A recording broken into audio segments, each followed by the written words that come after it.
नमस्कार। हरे कृष्ण कृष्ण कृष्ण हरे हरे, हरे राम राम राम हरे हरे।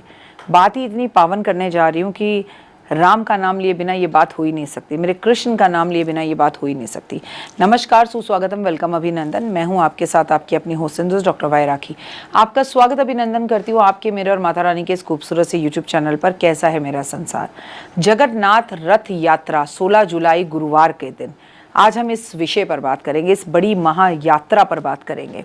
अगर आप इस रथ यात्रा में जा रहे हैं तो आपको भी मेरा कोटि कोटि प्रणाम है।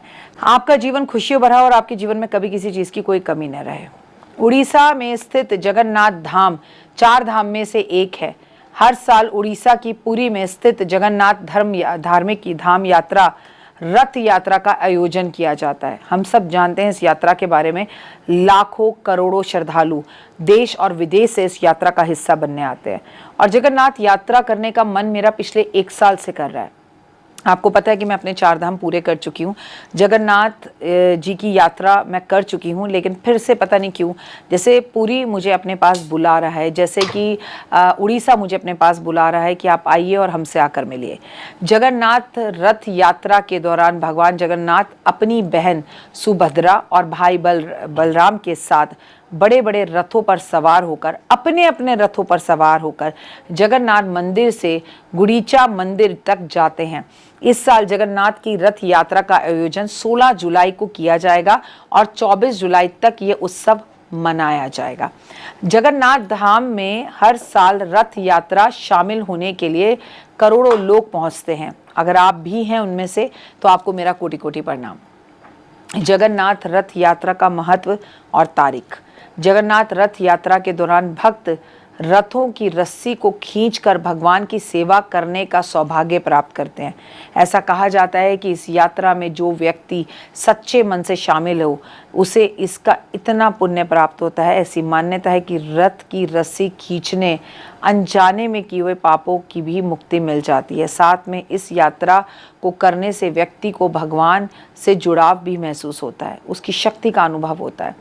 पर क्या किसी की चाल इरादे बनते हैं, बन बन कर टूट जाते हैं। जगन्नाथपुरी वही जाते हैं जिसे जगन्नाथ भगवान स्वयं बुलाते हैं। रथ की रस्सी तक पहुंचने वाला कोई आम इंसान हो ही नहीं सकता, वो साक्षात धरती पर रूप भगवान का ही है।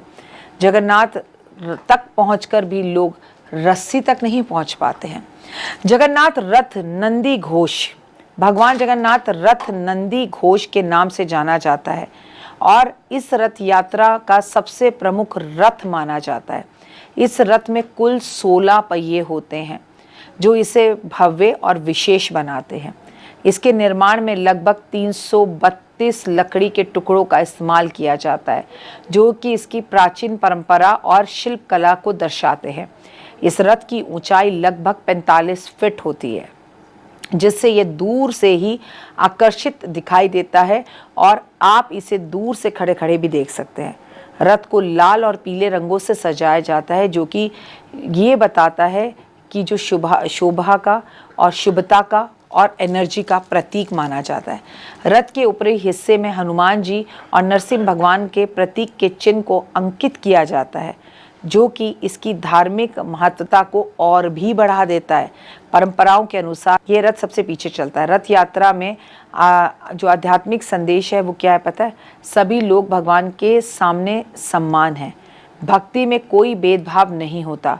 भगवान अपने भक्तों के बीच स्वयं आते हैं। सेवा और समर्पण सच्ची भक्ति के साथ मंदिर से निकालकर यात्रा करने, अपने भक्तों को दर्शन देने के लिए सड़कों पर उतरते हैं भगवान।